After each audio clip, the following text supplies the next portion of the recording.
that I miss you. 그렇죠. 이거 선거 여러분 지금 영상을 다시 보시는 분들은 지금 복습하신다고 보시면 될 것 같습니다. 지금 4대 대통령 선거를 다시 하는 이유는 무엇이냐면은 선거를 조작해서 그렇습니다. 그래서 선거를 조작을 했기 때문에 대통령 선거를 다시 하는 거예요. 그래서 대통령 선거를 다시 해가지고 대통령을 다시 선별하는 건데 이 4대 대통령 선거에서 윤보선이 당선이 됐어요. 하지만 윤보선의 당선은 중요하지가 않아요. 왜 중요하지가 않냐? 3차 개헌에서 내각 책임제를 결정했기 때문이에요. 그래서 윤보선은 중요한 게 아니고 누가 중요하냐면 이 사람이 중요하죠. 장면. 장면이 왜 중요해요? 이 사람이 내각의 책임자이기 때문이에요. 그래서 결국 장면 내각이 장면 내각이 출범하게 되는 거예요. 근데 이 장면 내각이 제대로 못했어. 경제도 제대로 이끌지 못하고 이때 당시에 학생들의 시위가 멈추질 않았어. 이게 과하면 모질한 만큼 못하다고 학생들이 시위가 끝났으면은 이제 포기하고 이제 끝나고 집에를 가야 되는데 뭐 자기들이 나라를 바꿨다 해가지고 뭐 시위를 계속하는 거야. 그래서 이제 사람들이 이 시위에 대 이 시위에 대한 혐오감이 생겼어. 그리고 이런 시민들의 혐오감을 적절히 이용한 사람이 등장하는데 바로 그게 군부예요. 군부. 그게 뭐냐? 5.16 군사정변이에요. 바로 박정희입니다. 박정희 소장. 소장이라는 건 별 두 개예요. 그래서 이 사람이 권력을 잡게 됩니다. 자, 배경. 여러분 요거 줄 거 놓으세요. 요거 줄 거 놓기만 하면 돼요. 4.29 혁명 이후 계속된 정치적 부정부패 비안정에 따른 민심이 이반되었다. 경제 위기, 미군의 군 지원금을 이렇게 해야 되겠네. 이거 좀 주어가 생략되네. 장면 내각은 이렇게 해야 되네. 장면 내각은 미군의 군 지원금을 경제 개발로 전환하였다. 그리고 장면 내각은 국군의 감축을 시도하였다. 그러니까 자동적으로 어떻게 되겠어? 군 내부에 불만이 대두가 되었다. 뭐 이렇게 되겠죠. 그러자 군부대 내에서 쿠데타를 계획했지만 4.29 혁명으로 실패했다. 여러분 이거는 중요한 게 아니에요. 그냥 장면 내각 때 5.16 군사정변이 일어났다. 이게 중요한 거야. 자, 주도 세력 645기, 648기 요 분은 여러분 상식으로 합시다. 김종필. 제가 여러분한테 그 얘기를 했던 것 같은데 그 국회의원 중에 그 32년 동안 국회의원인가 28년인가 하여튼 그 했던 분이 이분이에요. 이분 김종필. 그리고 642기였던 박정희가 주도했다. 그는 청년 장교들을 이끌고 군사 정변을 일으켜 서울을 장악했다. 그리고 이거는 확실히 오타. 장면 내각은 9개월 만에 붕괴되었다. 됐습니까? 자, 여러분 요거는 이제 줄 거 보세요. 요거는 시험에 한 번씩 나옵니다.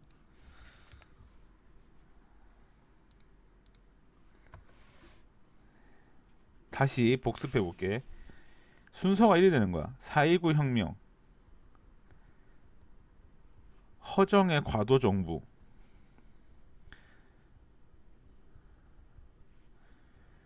그다음에 3차 개헌, 장면 내각, 그다음에 4차 개헌,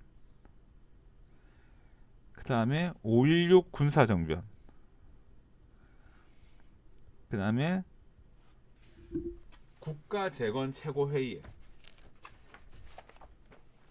국가재건 최고회의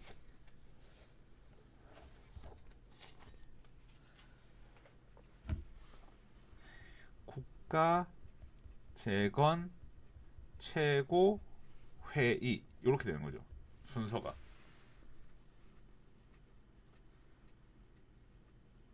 여기 적는 학생들 있을 것 같아서 여러분 좀 잠시만 적고 있어요. 나 뭐 지금 냉장고에 뭐 좀 넣어야 돼서. 넣었나? 넣었네. 여기 적고 계신 학생들 있을 것 같아서 좀 기다릴까요?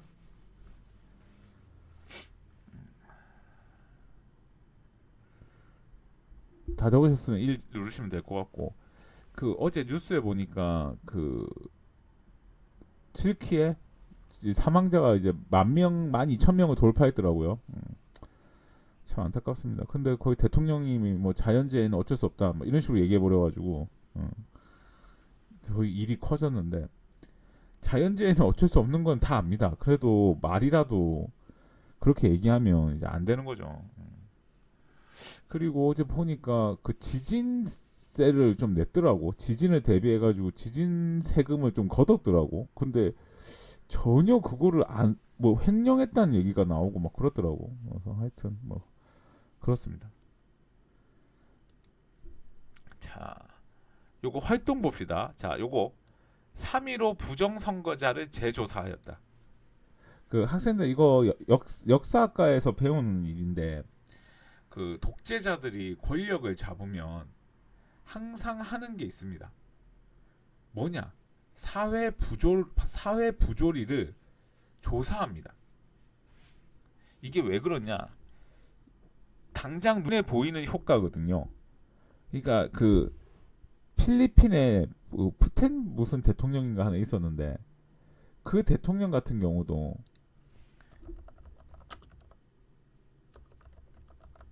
푸텐 무슨 대통령인가 있었는데, 그 대통령 같은 경우도 대통령이 되자마자 그 뭐야,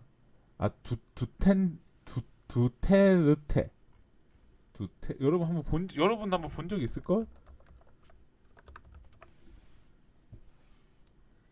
이분이신데 여러분 한번 본 적이 있을 거예요. 지나가면서도. 이분이 대통령이 되자마자 했던 것이 뭐였냐면은, 그 마약 소지자는 길 가다가 총으로 죽이겠다 막 이렇게 얘기했거든. 근데 이제 사람들이 그 뭐 뭔 개소리야 막 이랬는데 진짜 총으로 다 쏴 죽였거든. 그래갖고 막 오바마가 막 이거는 인권을 위협하는 행동이다 막 이랬는데, 막 오바마 법규 막 이렇게 날리고 막 그랬거든.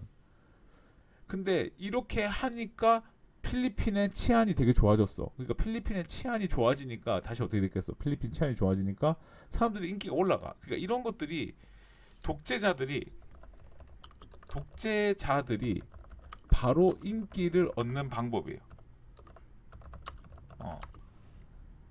그 다음에 중앙정보부 설치. 여러분 이거는 이제 오늘날 이제 그 뭐야 국정원 뭐 이런 거죠. 오늘날 정부 국가정보원 이런 건데, 여러분 이건 지나가다가 체크해 두시고, 이거 보기로 나와요. 보기. 그다음에 요거는 이제 답으로 나오죠. 제 1차 경제개발 5개년. 요건 별표. 자, 장면 내각이 실시하지 못했던 경제개발 5개년 계획을 실시하였다. 그러니까 장면이 계획을 하고 실행에 옮기지 못한 거야. 근데 이제 그거를 실행에 옮기는 거야. 그래서 이때 당시에 도로 항만들을 다시 만들고 의류 신발 합판 이런 것들을 만들어서 경공업, 학생들 경공업이 뭐냐면 작은 거 만드는 거예요. 작은 거.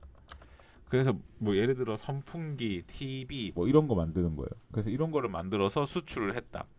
그 학생들 지금 나이키 공장이 대다수가 뭐 중국에 있고 동남아에 있고 이런데, 옛날에 나이키랑 아디다스 공장이 우리나라에 있었습니다. 그 어디에 있었냐면은 주로 부산에 있었어요. 그러니까 우리가 이때 당시 인건비가 쌌기 때문에 이런 게 된 거죠. 그리고 한일 국교 정상화 추진, 요것도 줄 거 놓고, 학생들 이게 한일 국교 정상화를 왜 했냐면 이제 이게 경제 개발 때문에 한 거예요. 자, 이제 못생긴 제 얼굴을 한번 봅시다. 그 학생들 우리가 이제 일제 강점기가 끝나고 나서 그 이승만 정부가 국교를 단절해요. 그래서 이때 당시에 어떤 일이 있었냐면은 이때 당시에 국교를 단절하는데 그 이승만 정부가 이제 일본하고 국교를 단절해요. 근데 이거 듣기만 하세요. 근데 이때 월드컵 예선전이 열려요. 월드컵을 예선전이 열리는데 이때가 내가 정확히는 모르겠는데 역사전을 그날에도 한번 나오던데 1950년대인가 53년 이후일 거야 아마. 53년 이후인데 53년 이후인가 50년대인가 하여튼 잘 모르겠는데 이때가 이제 국교를 단절했어. 그리고 이제 월드컵 예선이 열린다고 참가하고 싶은 국가를 선들으라니까 이제 일본하고 우리나라가 선들었어. 그런데 이제 1차전을 어디에서 하기로 했냐면 일본 가서 하고 2차전을 우리나라 와서 하기로 했어. 그래서 이때 당시에 우리나라가 이제 비행기가 없어가지고 이제 비행기를 빌려가지고 우리나라 이제 국가대표 선수들이 비행기를 타고 이제 일본을 가는데 이때 이제 우리나라의 첫 국가대표니까 이제 도열을 한 거야 대통령 앞에서. 그래서 도열을 해가지고 이제 인사를 했어. 이때 대통령님하고 인사를 했어. 여기서 대통령 이승만이지. 그래서 귀에다가 이제 이승만 대통령이 악수를 하면서 이제 귀에다가 대고 얘기를 했다는 거야. 뭐 일본에게 지면은 대마도에 빠져 죽어라 뭐 이런 식으로 얘기를 했다는 거야. 근데 일종의 이것도 야사인데 지금으로 얘기하면 윤석열 대통령님께서 그 이제 손흥민 선수에게 뭐 일본에게 지면 뭐 대마도에 빠져 죽어라 뭐 이렇게 얘기한 거랑 이제 똑같은 거예요. 그러면 이제 다음 날 검색란 1위에 이제 1위 윤석열 대통령, 뭐 2위 손흥민, 3번 그들이 죽을 바다는 어디 뭐 이런 식으로 뜨겠지. 이런 식으로 우리나라가 일본하고 관계가 엄청 안 좋았어요. 근데 이 관계를 박정희 정부가 회복하려고 한 거예요. 그렇다면 왜 박정희 정부가 이 관계를 회복시키려고 하냐? 다들 자지 마라. 잠이 오는 학생들은 서서 들어야 됩니다. 오늘 안 들으면 이제 현대사는 그냥 시원하게 말아먹는 겁니다. 그래서 서서 딱 집중해서 듣고 시험을 딱 쳐야 됩니다. 그 박정희 정부가 왜 다시 이 권력을 다시 왜 일본하고 그 관계를 맺으려고 하냐면은 이겁니다. 내가 경제 개발을 하고 싶은데 경제 개발을 하려면 투자를 해야 돼. 근데 내가 지금 투자에 돈이 없어. 그래서 주변 친구들한테 가서 돈을 빌리려고 하니까 주변 친구들이 다들 나한테 뭐라고 하냐면 야 너희는 전쟁 끝난 지 얼마 안 돼서 갚을 능력도 없는 놈들이 내가 어떻게 뭘 믿고 돈을 빌려주냐 이렇게 되는 거야. 근데 가만히 생각해 보니까 과거에 나를 때렸던 놈이 있는 거야. 그 놈을 찾아가는 거야. 그 놈이 누구야? 일본이야. 그래서 일본한테 찾아가서 친구야 네가 옛날에 나를 때렸지 않니? 나를 때렸으니까 그 때린 돈을 갚아라 뭐 이런 식으로 얘기하는 거야. 그래서 일본한테 이제 찾아가는 거야. 자, 그 다음에 넘어가서 그 다음에 화폐를 환에서 원으로 바꿨다. 얘들아 환은 이게 대한제국하고 이제 이게 일제 강점기에도 이 화폐를 썼거든. 환이라는 그 화폐 이름을. 근데 이제 오늘날 우리가 원을 쓰잖아. 그래서 이 원으로 바꾼 거야. 그래서 여러분이 외워야 될 거는 여기에서 요거 그 다음에 요거 줄 거 넣으세요.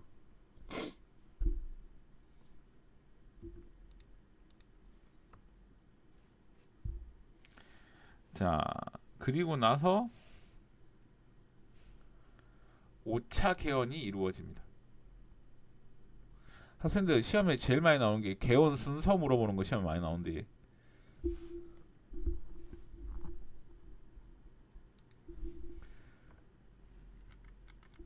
자 5차 개헌 대통령 직선제. 자 봅시다. 우리가 4차 개헌 때는 3차 개헌 때 내각 책임제였어.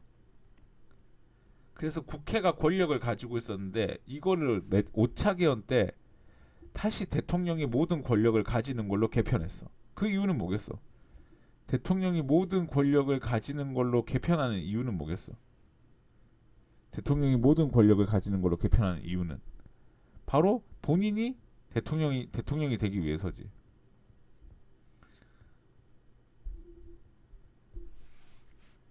뭔 말인지 알겠습니까? 그러니까 본인이 대통령이 되기 위해서 이러한 정책을 피는 거다.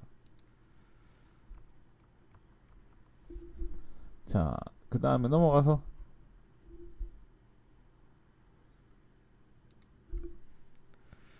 자, 그다음에 국회도 하나로 만들고 여러분 여기서 중요한 건 요겁니다. 자, 그다음에 민주공화당 창당 이거는 시험이 안 나오는데 이것도 이제 박정희를 약간 사랑하는 모임이야. 그래서 박정희를 지지하는 군인들끼리 나와서 당을 새로 만드는 거야. 그러니까 이게 뭔 말이냐면은 자 봅시다. 박정희 대통령이 이제 이때는 박정희 씨라 합시다. 박정희 씨가 자기가 5.16 군사 정변을 일으켰을 때 잘 들어요. 5.16 군사 정변을 일으키고 국가 재건 최고 회의를 만들었을 때 그럼 내가 여기서 물어볼게. 이건 민정. 자 여기서 학생들 중요한 거 여기 하나 물어봅시다. 이건 민정입니까? 군정입니까?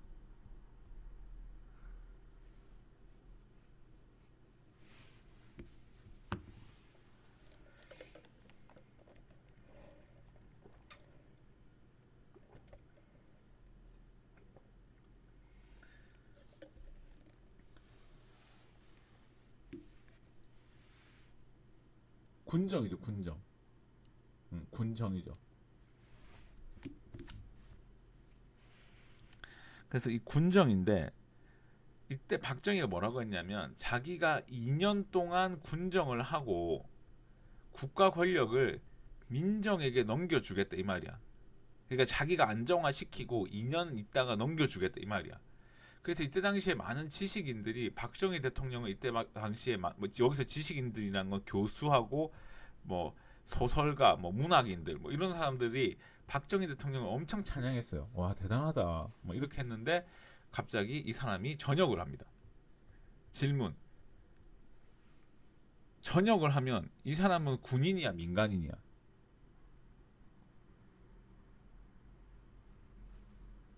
전역을 했다. 이제 군에서 나왔다. 그렇죠, 민간인이죠. 그리고 자기가 민간인이 된 상태에서 대통령 선거에 출마해. 그래서 당선이 돼. 그러면 이 사람이 뭐가 됐겠어? 민정이 된 거지. 무슨 말인지 알겠죠?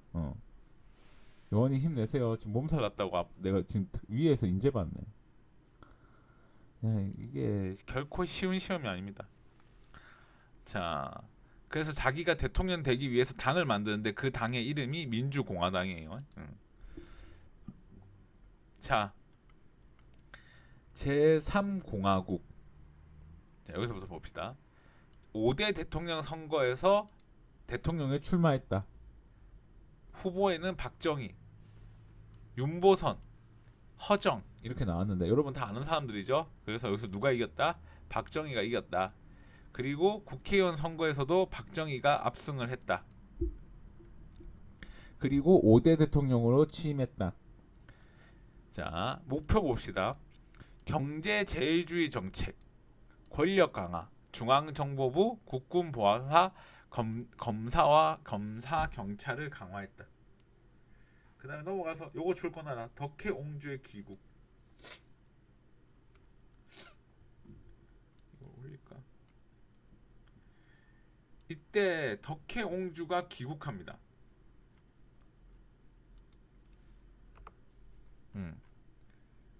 덕혜옹주가 왜 귀국했냐? 자, 여기를 봅시다.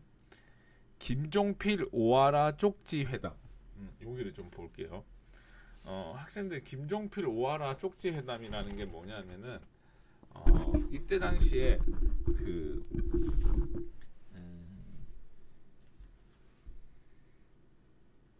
이때 당시에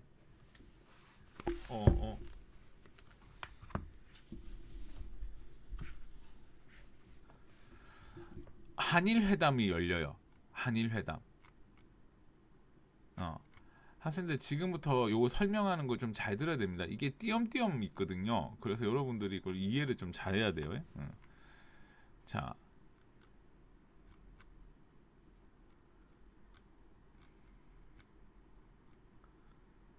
어디 갔지? 65년도.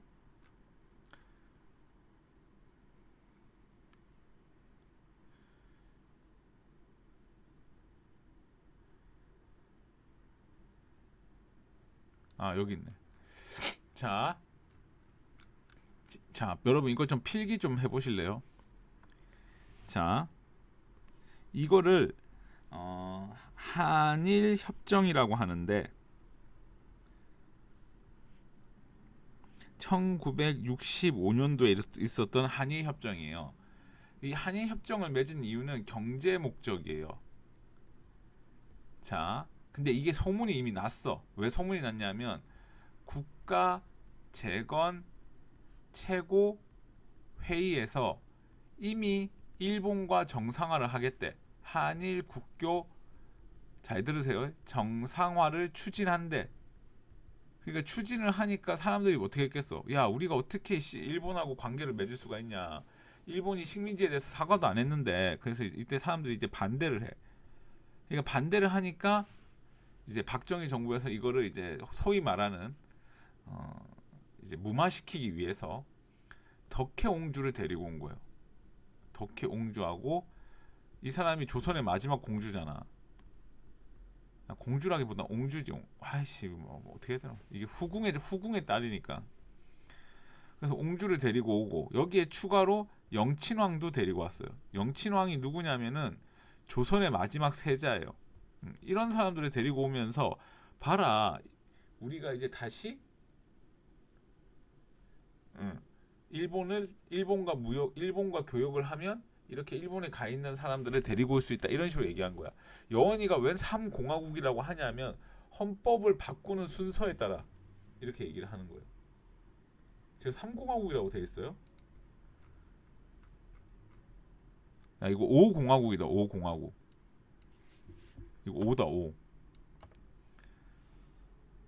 이게 헌법 바뀌는 순서거든. 아닌데 이거 3 맞는 것 같은데.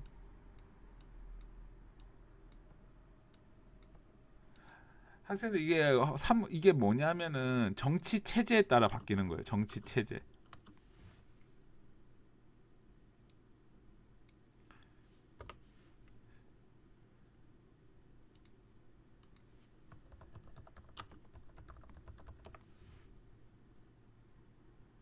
맞네. 정치 체제. 이게 정치 체제에 따라 바뀌는 거니까 여러분들은 이거 알 필요 없고 3공화국 옆에다가 이렇게 적어 볼래요? 제 5대 대통령. 이때가 5, 6, 7대. 7대 대통령까지 하는 거. 왜 5공화국이냐면은 이때가 대통령 중심제라서 그래요. 우리나라는 정치 구조가 바뀔 때마다 공화국의 이름이 바뀌어요. 여러분 이거 뭐 여원이가 물어봤으니까 해야 되겠다. 봐봐. 이승만이 대통령을 하셨잖아. 그지? 근데 이 사람이 대통령 중심제로 했잖아. 대통령 중심제였기 때문에 1공화국이라고 하는 거야. 근데 장면은 내각 책임제를 했잖아. 그래서 몇 공화국이겠어? 2공화국이야. 근데 누구야? 박정희가 다시 대통령 중심제로 돌아갔어. 그러면 이게 정치 구조가 바뀐 거잖아. 그래서 몇 공화국이야? 3공화국이 되는 거야. 그러다가 박정희 대통령이 또 영원히 대통령을 하고 싶대. 자기는 영원한 신이 되고 싶대. 유신. 그럼 몇 공화국이겠어? 4공화국이 되는 거지. 그러다가 전두환이 자기는 대통령 한 번만 하겠대. 다시 대통령 중심제로 돌아가. 근데 자기는 7년에 한 번 한대. 그래서 몇 공화국이 되는 거야? 5공화국이 되는 거야. 그 다음에 노태우가 대통령을 몇 번 하겠대? 5년에 한 번만 하겠대. 그래서 6공화국. 지금 우리나라는 지금 6공화국으로 지금 이렇게 가고 있는 거예요. 지금 이 체제로 지금 가고 있는 거예요. 이건 알겠나?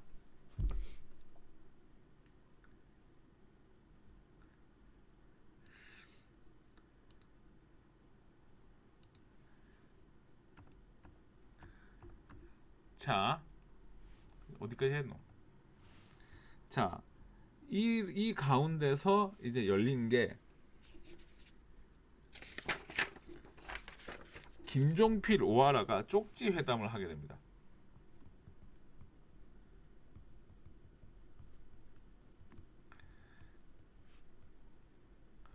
이게 뭔 말이냐면은 김종필하고 오하라가 먼저 만났어. 이걸 뭐라고 하냐면 한일 회담. 자, 이거를 한일 회담이라고 하는데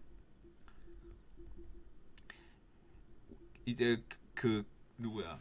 박정희의 오른팔이었던 김종필하고 일본의 외무부 장관 오하라가 만났어. 그래서 이걸 한일 회담이라는 이름으로 만났는데 얘네들이 실제로 기자들하고 보이는 회담하고 다르게 실제로 술집에서 따로 회담을 한 거야.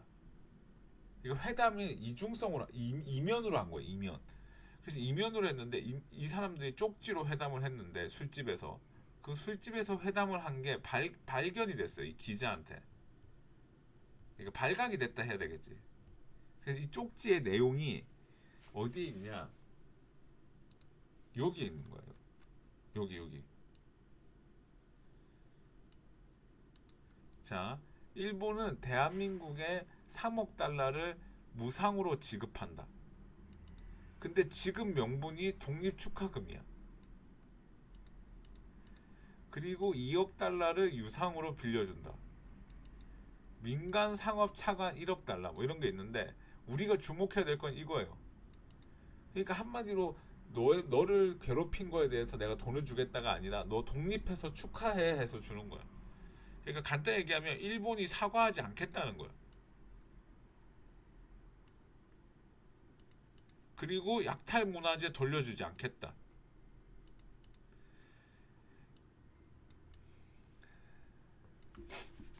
이제 이게 옛날 표현인데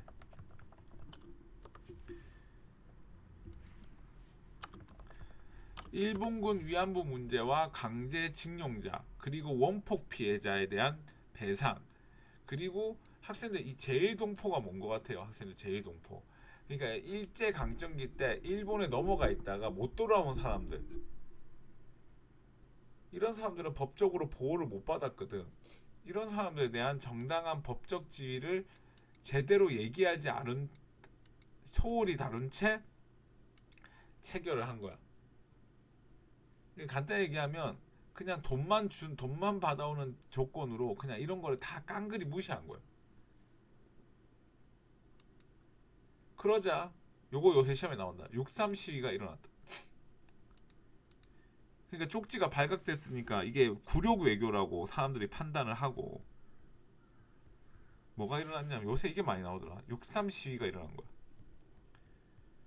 전국의 대학생들이 굴욕 시위라고 이제 그 시위를 한 거야. 굴욕 외교라고 이제 시위를 한 거야. 근데 이 시위하는 과정에서 이제 여러분 아는 사람이 나와요. 이제 누가 나오냐?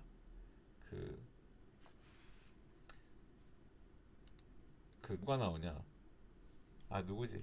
이명박 대통령. 고려대학교 이명박이 이때 시위를 했어요. 그래서 이때 당시에 이명박이 이제 징역을 살게 되지.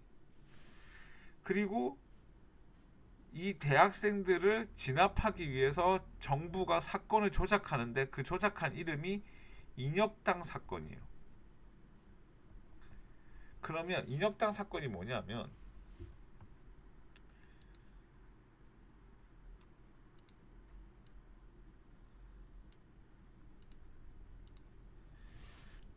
자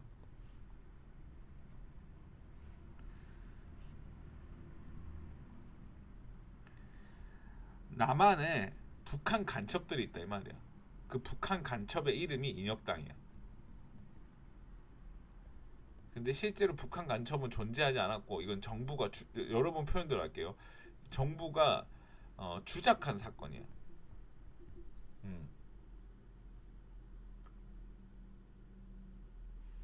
뭔 말인지 알겠죠? 그리고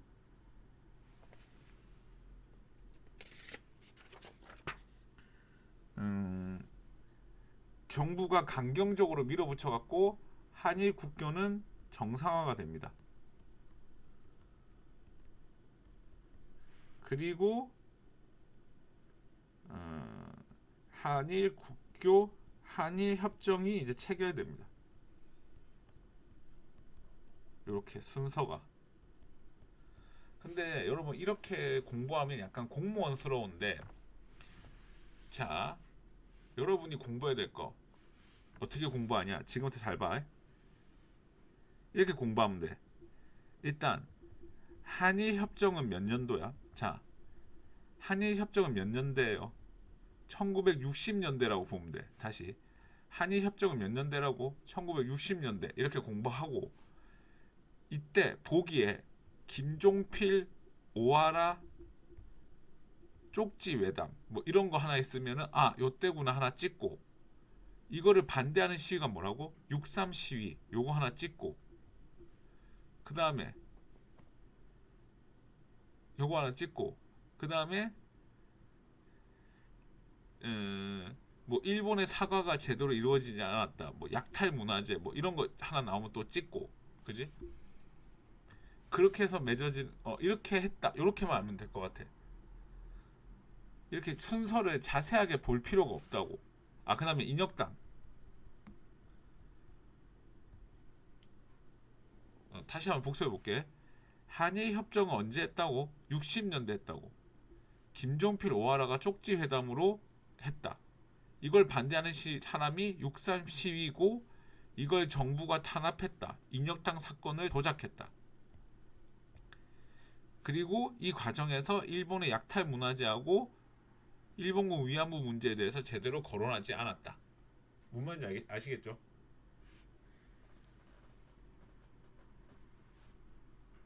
됐습니까?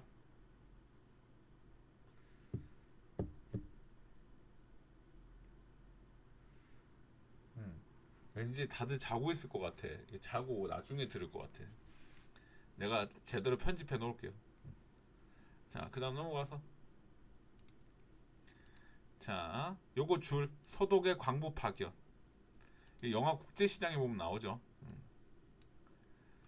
자, 그 다음에 요거 했고, 자, 요거 제1차 인혁당 사건.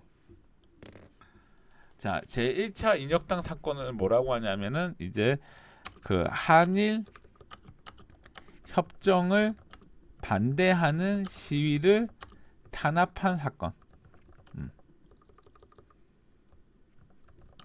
이렇게 보면 될 것 같고, 그 다음에 요거는 그냥 얘기하면 너무 기니까 넘어갈게요. 자, 그 다음에 요거 시험에 나옵니다. 베트남 파병. 자, 요거 그냥 간단하게 설명하고 넘어갈게요. 자, 이때 당시에 여기 보면 여기 중국이 있고 이쪽에 북베트남하고 남베트남이 있었는데, 북베트남이 이미 공산화가 돼 있었고 남베트남은 이제 자유주의 진영이었는데, 이때 당시에 이제 그 이 남베트남이 이제 프랑스에서 독립을 해가지고 프랑스의 그 영역에 많이 그 영향을 많이 받았었어요. 근데 이제 북베트남하고 남베트남의 갈등을 이제 겪고 있었는데, 이제 남베트남이 이때 당시에 이제 미국의 지원을 받고 있던 도중에 이제 미국 배가 왔다 갔다 하다가 이제 tonkin만에서 이제 미국 배가 공격을 당하는 일이 벌어집니다. 그냥 이거 알고만 있으면 돼. 그러자 이제 미국이 이제 베트남 전쟁에 참전하기로 이제 결정을 합니다. 근데 문제는 뭐냐? 이 미국이 지금 상황이 어떤 상황이었냐면, 지금 30년을 기준으로 간격으로 2차 세계대전도 참가하고 6.25 전쟁도 참가한 마당에 지금 베트남 전쟁까지도 참전하겠다고 말이 나오자 이제 이 정부에 대한 불신이 너무 높은 거예요. 그러자 이 정부가 어떻게 하기로 결정을 했냐면, 우리는 전쟁에 참가하기보다는 무기를 지원해 주는 쪽으로 가겠다 이런 식으로 발표를 해. 그래서 이때 당시에 잘 들어라, 이게 포인트다. 우리나라에 있는 군인들 약 5만 명이 이 베트남 전쟁에 참가하게 됩니다. 그래서 이 5만 명의 우리나라 병사들이 베트남 전쟁에 참가를 하고 이 5만 명의 병사를 무장시켜주는 조건으로 브라운 각서를 체결해 줍니다. 브라운 각서. 그거 적혀있죠. 브라운 각서. 이거 중요합니다. 이거 한국군의 현대화가 된 사건이에요. 한국군의 현대화. 여러분 그 여학생들 보니까 총 쏘는 게임 많이 하시니까 그거 알겠네. 그 K2란다. M16.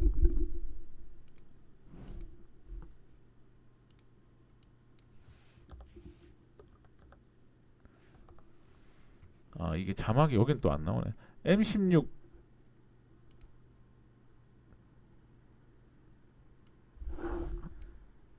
요거 아십니까? 요 총. 요 총을 이제 우리가 이제 보급받게 되는 거야. 이 전쟁 때부터. 그래서 M16을 이때부터 이제 보급을 받았다. 야, 너희들은 도대체 정체가 뭐냐, 도대체. 요새 애들이 진짜 뭐, 요새 애들이란 표현도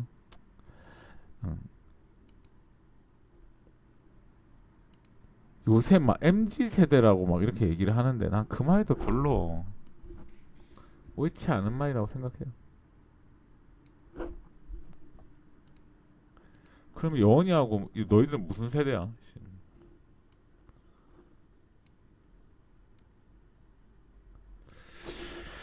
자, 그 다음에 넘어가서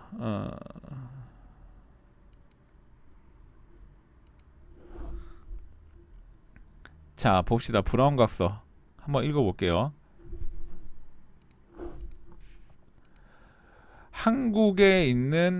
여기 한국에 있는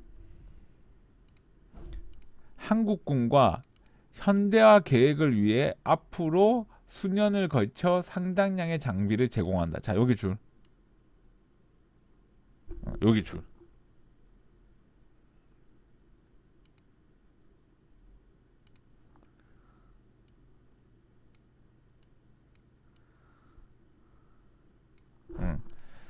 자,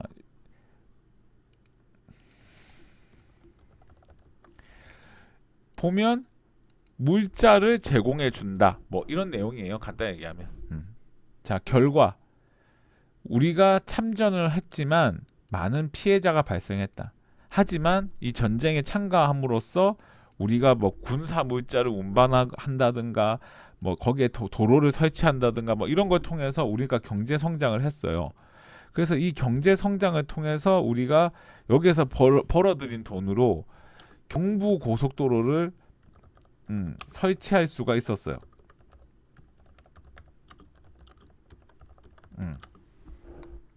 이런 거지. 자, 예를 들어 볼까? 제가 그 군대에 있을 때 이라크 전쟁이 터졌는데 그 이라크 전쟁에 제가 참전하고 싶었거든요. 왜냐하면 돈을 엄청 많이 주는 거예요. 월급이 그때 당시에 2006년인가 2005년인가 요때였는데 그때 그때 내가 일병이었는데 일병 봉급이 그때 5만 원이었어요. 5만 원. 5만 원이었는데 이라크 전쟁을 가면 400만 원을 주는 거야. 그리고 내가 그때 기관총병으로 신청을 했는데 물론 떨어졌죠. 근데 이런 거예요. 우리가 이 베트남 전쟁에 가게 되면 이 베트남 전쟁에 가면 돈을 누가 줘요? 미국이 줘요. 근데 미국이 주는데 그거를 국가가 중간에서 이제 들고 가는 거죠. 중간에서 한마디로 이제 횡령을 하는 거죠. 그래서 그 돈을 가지고 이제 국가가 경부고속도로를 놓고 이렇게 한 거야. 그러니까 그 영화 국제시장에 보면은 이제 그 세대분이 이제 우리 아버님의 윗세대신데 이제 우리가 흔히 얘기하는 1930년대, 그다음에 20년대, 그다음에 50년대 태어나신 1920, 30, 40 요때 태어나신 분들이 엄청 고생을 하신 거예요. 태어나 보니까 일제 강점기였고 뭐 얼마 안 돼 갖고 갑자기 나라가 바뀌었다고 얘기를 하고 갑자기 6.25가 터지고 그 다음에 6.25 전쟁 끝나고 나니까 엄청 가난하고 혹은 이제 고아가 됐거나 뭐 그렇고, 그리고 먹고 살려고 하는데 마땅히 뭘 할 수 있는 건 별로 없고, 그러다 보니까 뭐 베트남 전쟁 갔다 오시는 분들도 많고, 그리고 베트남 전쟁에 갔다 왔는데 전쟁에서 고엽제, 학생들 고엽제가 뭔지 아시죠? 고엽제, 그 베트남에 밀림이 너무 많으니까 이 나무를 빨리 죽일 수 있는 그런 약을 그 미국이 뿌렸는데, 그게 이제 사람 몸에 맞으면은 이제 문제가 발생하는 거예요. 그래서 그런 것들을 이제 이 시대의 사람들이 이제 겪었던 거죠. 근데 그 다음에 넘어가서 학생들 요것도 줄 거 봅시다. 요거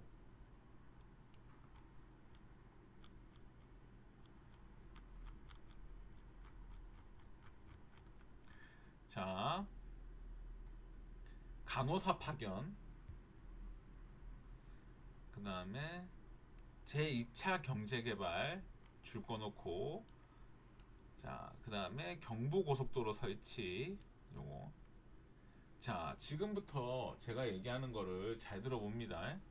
지난번에 한국사 능력 검증 시험에 뭐가 나왔냐면은 이게 시험에 나왔어요.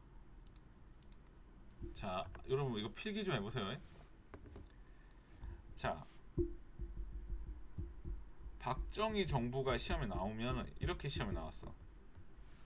1970년대 60년대 박정희하고 1970년대 박정희를 구별하는 거 시험에 나왔어. 60년대 박정희는 뭐가 있냐? 한일협정, 베트남 파견,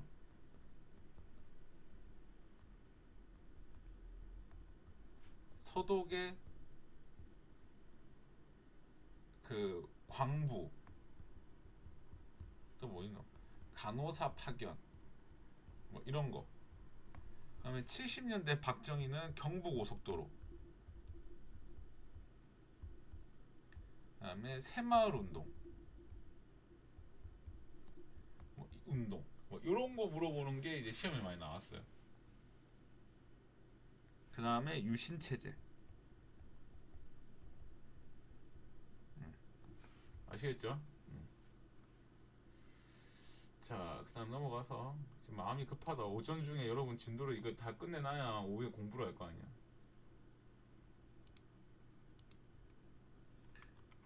자, 여러분 요거 줄 거 봅시다.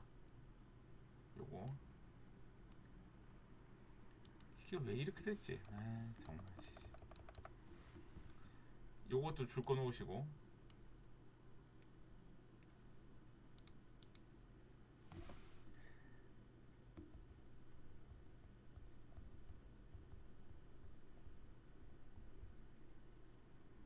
마산 수출 자유무역지구.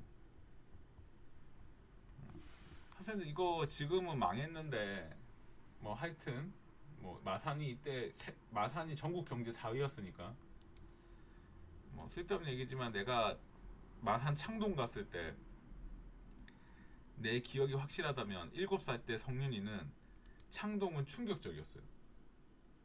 난 어렸을 때 그 충격을 잊을 수가 없어. 난 살면서 그렇게 사람이 많은데 처음 봤어. 그리고 그때 당시에 내가 동생 잃어버려가지고 어머니한테 엄청 맞았어요. 그때 동생 제대로 안 챙겼다고.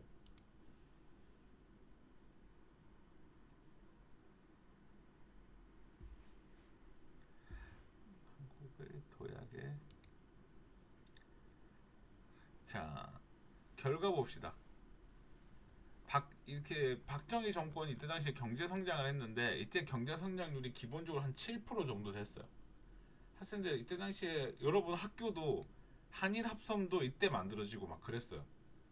그래서 여러분 학교 재단 같은 경우도 이 한일 합섬이 이때 만들어지고, 내가 알기로 역사책에서 본 거로는 박정희 대통령이 아마 여러분 그 재단에 한번 오셨던 적도 있던 걸로 내가 알고 있어요. 그래서 이렇게 경제 성장을 하면서 박정희 정권이 인기를 얻게 된 거죠. 학생들 박정희 대통령이 막 무조건 총칼로 막 밀어붙였다고 생각하는데 그렇진 않아요. 실제로 그 국민들이 어느 정도 지지를 했으니까 이게 계속 이루어진 거겠죠. 자, 그 다음에 요거는 그냥 읽어보시고, 요것도 읽어보시고, 자, 그 다음에 요때 봅시다. 자, 요거 봅시다. 자, 학생들, 자, 현대사 중에 뭐가 시험에 나오냐면, 현대사 시험 빈도가 제일 많았던 게 뭐였냐면, 첫 번째, 아까 지난번에 얘기했던 그 정부 수립 과정, 이게 제일 시험에 많이 나왔어요. 선생님, 정부 수립 과정이 뭐예요? 뭐 모스크바 3국 외상회의, 그 다음에 신탁 통치, 그 다음에 미소공동위원회, 그 다음에 좌우합작, 이런 거 물어보는 거. 이게 제일 많이 시험에 나왔고, 그 다음에 두 번째로 많이 나오는 게 이제 인물사. 대표적으로 이제 여운형 선생님이 제일 많이 나왔었고, 근데 내 생각인데 이제는 안 나올 것 같아. 이거 너무 많이 나왔기 때문에. 그 다음에 세 번째가 그 대통령들의 업적, 요거 물어보는 거 시험에 많이 나왔고, 네 번째가 뭐가 나오냐면 바로 이 남북 관계입니다. 북한하고의 관계. 이 남북 관계를 물어보는 게 시험에 진짜 많이 나옵니다. 그리고 요새도 핫한 게 뭐였냐면은 이제 사회 문화. 자, 그럼 사회 문화는 제가 수업 중간에 요거 별표 치세요 하면 그거 하면 됩니다. 자, 아직 사회 문화는 크게 안 나왔고,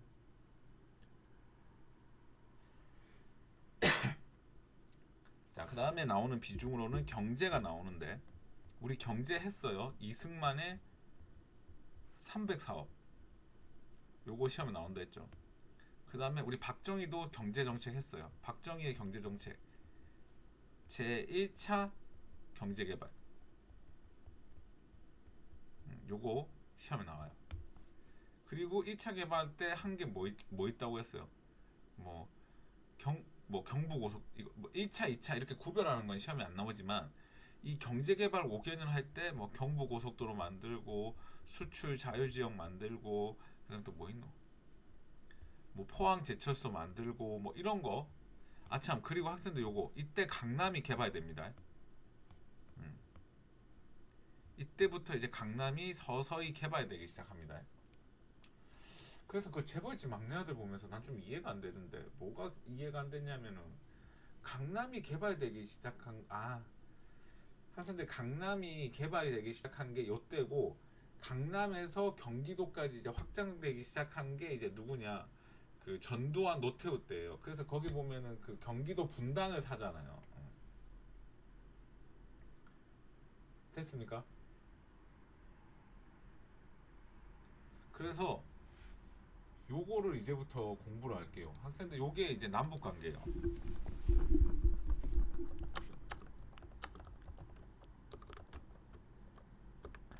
여러분은 좀 이해가 안 될 수가 있는데, 이때 북한 간첩이 그 청와대까지 침입해 왔어요. 이때가 이제 청와대 습격 사건이고, 그래서 이때 당시에 이 사건을 계기로 이제 만들어지는 부대가 박정희 대통령이 이제 만들었다고 얘기하는 그 실미도. 이 실미도가 뭐냐면은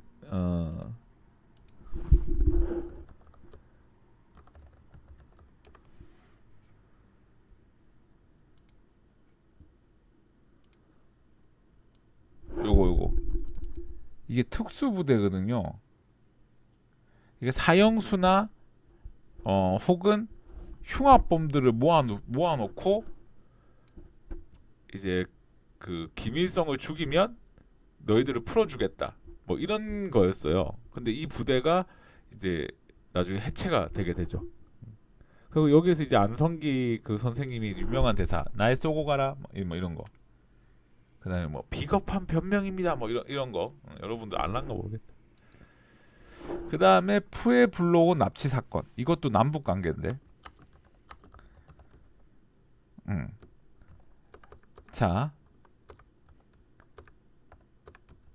이때 이 푸에블로우가 미국 배거든요.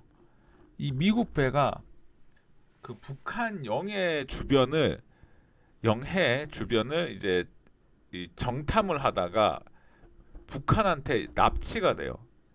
그래서 미국이 우리나라 선원들 돌려줘라, 그 다음에 뭐 우리 배도 돌려줘라, 뭐 이렇게 얘기를 했는데, 문제는 뭐냐? 북한이 안 돌려준다 했어요. 그래서 이때 당시에 미국이 항공모함을 보내고 안 돌려주면 거의 전쟁하겠다 해가지고 막 거의 이때 당시에 한반도에 다시 전쟁 날 뻔했거든요. 그래서 북한이 이때 돌려줬어요. 그 선원들. 그리고 배는 자기들이 미국 이겼다고 그 평양에 전시해 놨거든. 하여튼 뭐 그렇습니다. 자, 그 다음에 또 무장공비도 이때 오고. 자, 여러분 이렇게 무장공비 오고 뭐 이런 거 있잖아요. 시험에 잘 안 나와요. 근데 일단 보이면 박정희를 찍어야 되는데, 자, 박정희의 인기 비결 두가 첫 번째 바로 경제개발 5개년, 그 다음에 경부고속도로, 그 다음에 새마을운동, 그 다음에 뭐 포항제철소, 뭐 이런 것들이 경제고, 두 번째는 바로 반공이에요. 내가 아니면 북한을 막을 수가 없다. 그 첫 번째가 바로 청와대 습격 사건.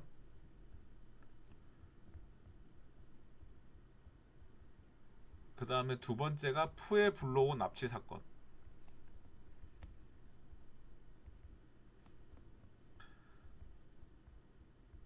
그 다음에 마지막이 울진 삼진 무장 공비. 요거를 가지고 이제 내가 아니면 대통령이 안 된다 이렇게 얘기를 하는 거야. 그리고 이거를 핑계로 이제 뭘로 가는 거야? 독재로 가는 거예요.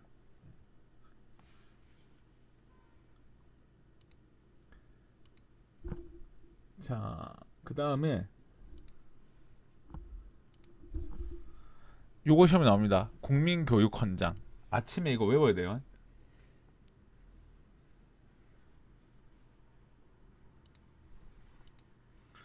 요거는 제가 오늘 국민교육헌장은 제가 아침에 하도록 하겠습니다. 그 다음에 22번 요것도 요새 시험에 나옵니다. 가정의례 준칙.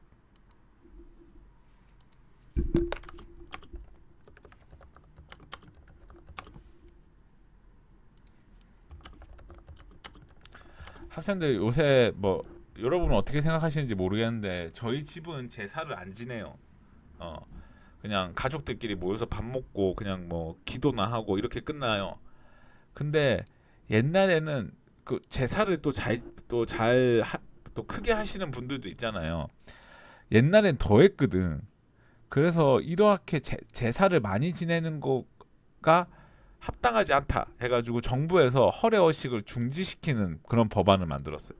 그렇게 보시면 될 것 같고, 그 다음에 여러분은 중학교 들어갈 때 그냥 갔죠. 이때는 시험 쳐서 갔습니다. 근데 이거를 무시험으로 이제 가게 됐고, 요것도 어쩌다 한 번씩 시험에 나오는데 거의 안 나온다 보면 되고. 자, 이거 시험에 나온다. 자, 여러분 우리 새마을운동까지만 어디야? 여기 앞에까지만 하고 싶시다. 여기 앞에까지만 좀만 힘내자. 자, 삼선 개헌 봅시다. 이분도 대통령 2번 해야 되는데 3번 하고 싶어진 거야. 그래서 이걸 삼선 개헌을 하게 됩니다.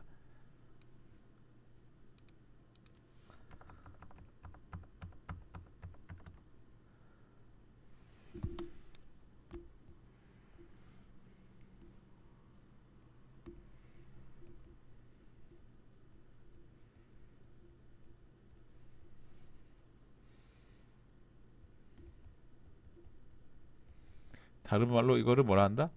삼선 개헌이라고 한다. 대통령 몇 번 한다? 3번 한다. 이렇게 보시면 되는데, 3공화국은 아까도 얘기했다시피 시험에 나오는 거 한일 협정. 또 뭐 있지? 베트남 전쟁. 그다음에 뭐 새마을 운동. 뭐 경부.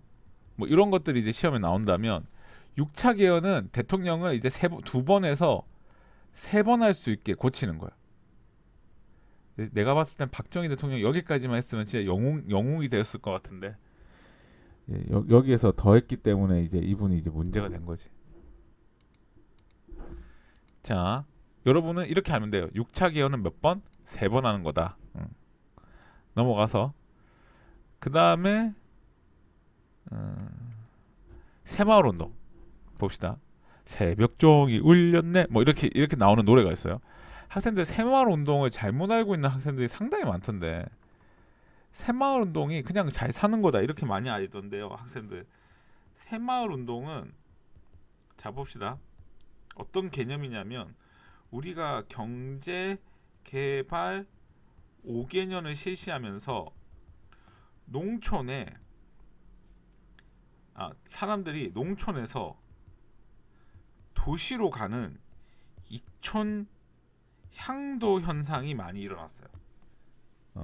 학생들 제가 그 위안부 프로젝트를 하면서 그 만난 선생님이 한 분 계신데, 그분이 여성 운동을 하셨어요. 그래서 그분이 말씀하시기를 자기가 그때 당시에 여성 운동을 하면서 가정 폭력에 대해서 이제 논문을 썼는데, 이 창원 지역의 여성들이 가정 폭력을 당하는데 이 가정 폭력을 당하는 여성들이 말할 데가 없다는 거야. 그때 당시가 이제 80년대 90년대인데, 근데 이 여성들이 왜 말할 데가 없는지 보니까 다 친정이 다른 곳에 있는 거야. 그러니까 친정이라는 건 이제 너희들 입장에서는 외가지. 그러니까 외할머니들이 다 다른 데 있는 거야. 예를 들어 전라도, 충청도 이런 쪽에 있는 거야. 왜 이런 쪽에 있는지 보니까 이 사람들이 농촌에서 창원에 돈 벌려고 이제 온 거야. 그러니까 남편은 이제 노동자로 온 거고, 그 노동자의 부인으로 이제 살아가면서 이제 가정 폭력을 이제 당하는 거야. 이런 현상을 이제 뭐라고 하냐면 이촌향도 현상이라고 해. 농촌에서 도시로 오는 거. 그런데 뭐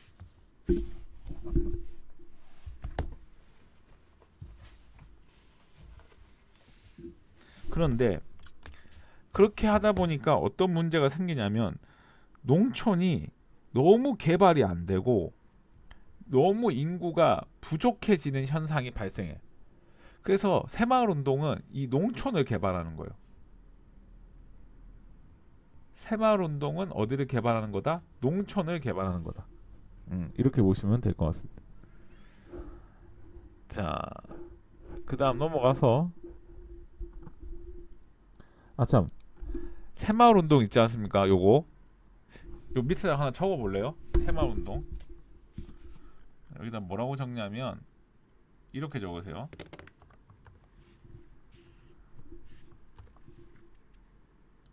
이렇게 적으세요. 요거 좀 적어주세요. 새마을 운동 기록물이 세계 기록유산에 등재되었다. 이렇게 적어주세요.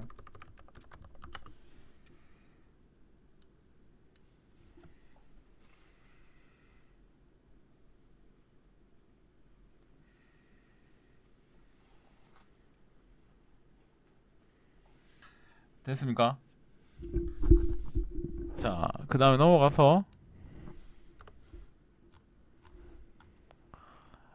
그 다음에 전태일 분신 사건 봅시다. 학생들 그 전태일 분신 사건이라는 게 뭐냐면은, 학생들 이거 시험에 나옵니다. 이게 박정희 정권 붕괴되는 결정적인 원인 중에 하나인데, 그 전태일 분신 사건이라는 게 뭐냐면, 이때 당시에 그 노동자 중에 전태일이라는 사람이 있었는데, 자, 어찌됐든 박정희 정권은 독재를 하고 있는 건 사실입니다. 그래서 박정희 정권의 이 독재에 대해서 학생들이 반대 시위를 했어요. 근데 사람들이 별로 반응이 안 좋아. 왜 안 좋냐? 지금 경제 성장을 했고 우리가 일단 가난해서 나왔기 때문에 지금 당장 독재하는 거에 대해서 사람들이 별로 크게 관심을 안 가져. 그런데 이제 시간이 흘렀고 점점 노동자에 대한 인권, 그다음에 여성 인권 뭐 이런 거에 대한 사람들이 이제 관심이 이제 조금씩 나타나기 시작을 했어. 그러다가 이제 전태일이라는 사람이 대통령한테 편지를 썼어. 우리 노동자들에게 좀 관심을 가져줬으면 좋겠다. 우리 8시에 출근해가지고 새벽 2, 3시까지 일하고 근무 환경도 너무 안 좋다. 뭐 이렇게 얘기를 하면서 이 사람이 편지를 썼는데 이제 뭐 전달을 안 한 건지 대통령이 무시한 건지 모르겠지만 이제 전달이 제대로 되지 않으면서 이 전태일이라는 사람이 몸에 기름을 붓고 이제 자살을 하게 됩니다. 음. 분신 자살을 했다고 하죠. 근데 지금은 학생들 지금도 뭐 그렇습니다. 분신 자살이라는 게 물론 당연히 쇼크한 일이고 그 사람들의 각인이 되기 쉽지만 이때 당시에 이걸 한다는 것 자체는 아예 있을 수가 없는 일이거든. 그러니까 이걸 보고 사람들이 너무나 충격을 받은 거야. 야, 이렇게 젊은 애가 이 사람이 한 스물 몇 살일 거예요. 그렇게 이렇게 젊은 사람이 얼마나 억울하면은 기름을 붓고 그 분신 자살을 하겠냐 이런 말이 나온 거야. 그래서 이게 어떻게 된 거냐면 독재에 대한 반대 시위가 다 학생들이 했는데 이 독재에 대한 반대 시위가 노동자까지 확산이 되는 일이 벌어진 거야. 그러니까 간단히 얘기하면 시위 규모가 점점 커진 거지. 시위 규모가 확산이 된 거야. 그래서 전태일 분신 사건을 뭐라고 하냐면 박정희 정권 붕괴의 원인이라고 하는 거야.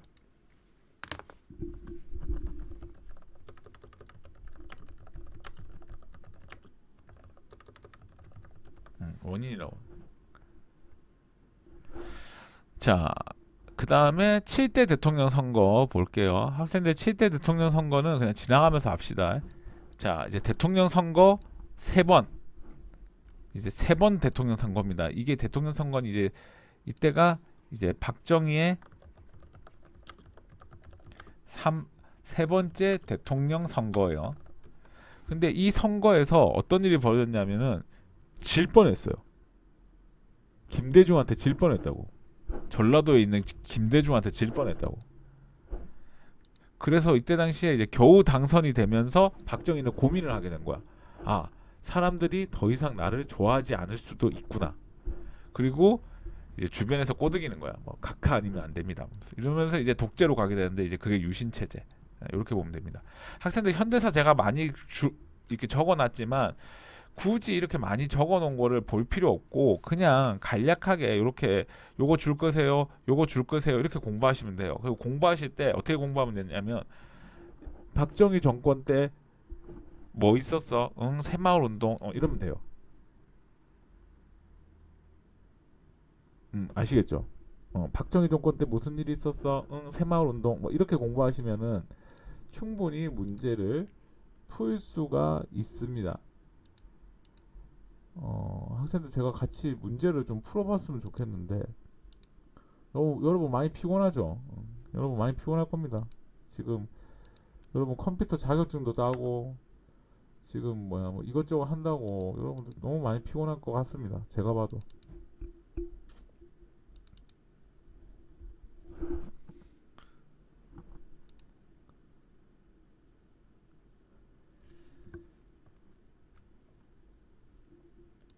다 자는 거 아니야?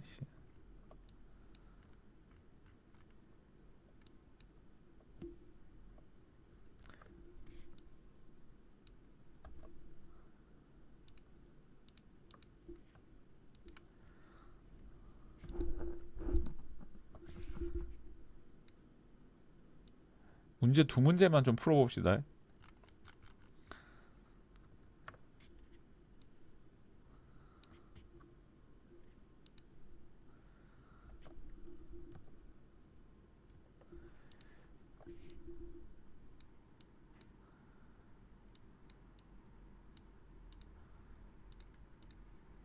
자, 보겠습니다.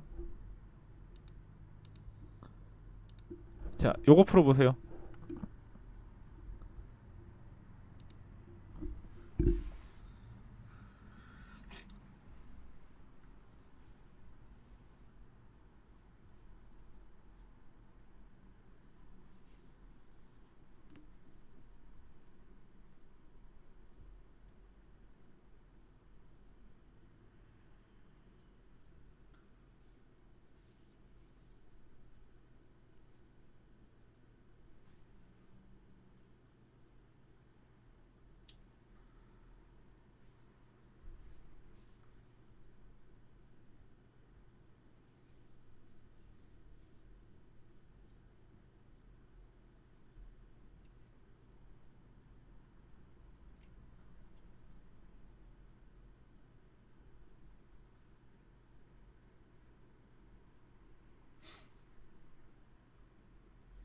민정이는 그 외할머니가 밥을 해주신다 했나? 외할머니한테 어젯밤에 뭐 줬냐고 뭐 주셨냐고 물어봐봐. 왜 이렇게 잘하지? 전성기를 맞이했는데 뭔가가 있는 것 같은데. 이게 뭔가가 이게 좀 이상해. 뭔가 먹은 것 같아. 지금 보면 낙동강 방어선이라고 돼 있잖아요. 그리고 여기 학생들 여기 다부동이라고 돼 있는데 혹시라도 모르니까 적어두세요. 다부동이 어디냐면 이게 대구에서 한 거거든요. 이 낙동강 방어선 전투 중에 이제 우리나라가 이제 처음으로 이겼던 전투가 다부동 전투예요. 대구에서. 그러면 일단 낙동강 방어선 전투고 나는 뭐예요? 정전회담이라는 게 일종의 휴전이잖아요. 그러면 요 사이에 들어갈 건 무엇이냐 이 말이죠. 에치스라고 이거는 6.25 전쟁 앞이고 흥남철수는 정답은 일단 2번이고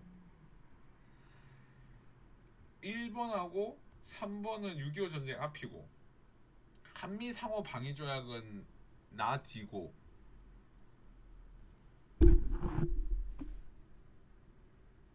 어?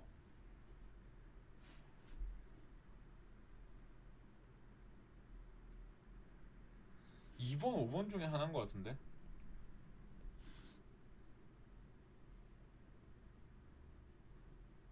2번. 2번. 자, 보자. 개성에서 처음으로 정전회담이 열렸대. 2번 맞아요. 발췌개헌은 학생들 그 언제 한 거냐면요. 이게 52년도에 열린 거거든요. 이때가 언제였냐면 우리나라가 그 고착화되고 있을 때, 그 고지전할 때요 거의. 그래서 정답은 2번. 근데 이거 단순하게 보면 될 것 같은데 이건. 요거 풀어보세요. 요거 풀고 10분 쉬었다가 또 합시다.